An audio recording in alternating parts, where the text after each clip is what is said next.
manufacturing decline. And I'm confident we can do that. Thank you. Now what we'd like to do is just open it up to you to take questions from the audience. All right, let's see who we got. This young man right here, he's all ready.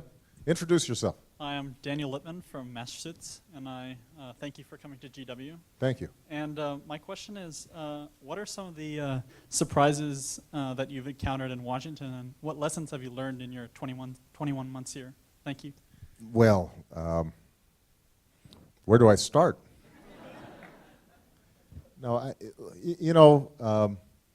let me tell you something. On the one hand, I've been surprised by how the news cycle here in Washington is focused on what happens this minute as opposed to what needs to happen over the course of months, years.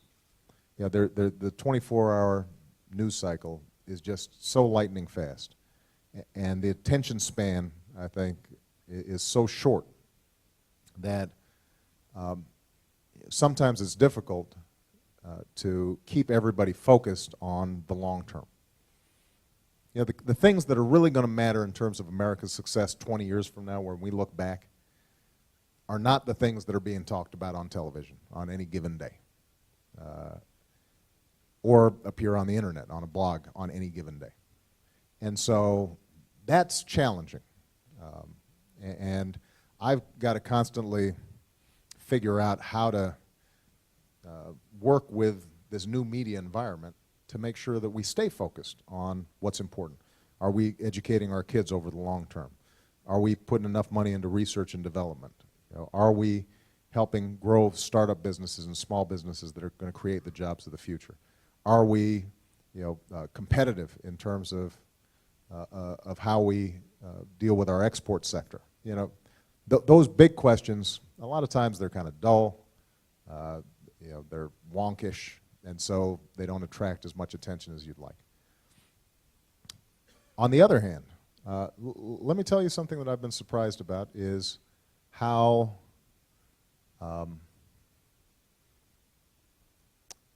how courageous a lot of members of Congress have been on some of the big, tough issues that we've worked on over the last 20 months. I mean, I know it's fashionable to get down on Congress. Congress is right now very unpopular, both parties,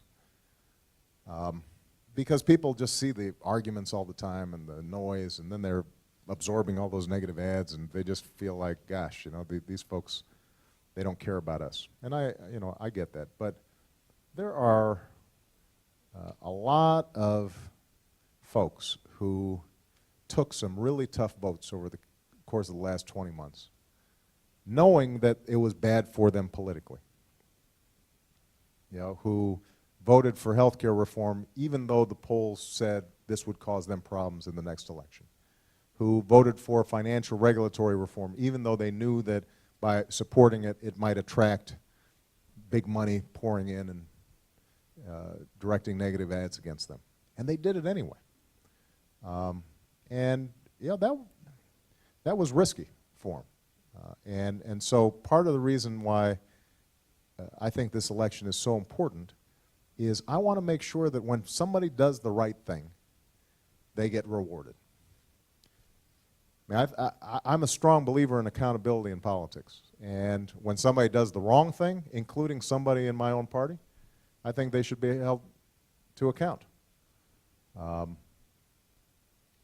I also think that there have been a surprising number of folks who've been willing to stand up.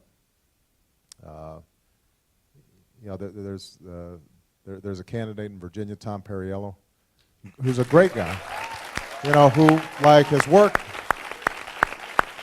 He comes from, his is not a traditionally Democratic district, but he's just done what's right. And there have been times where he disagreed with me and he criticized me, but he always did so from a place of principle. John Boccieri in Ohio, Betsy Markey in Colorado.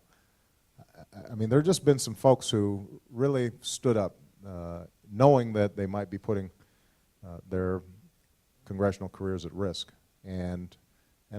That's been a pleasant surprise. So, all right. Next.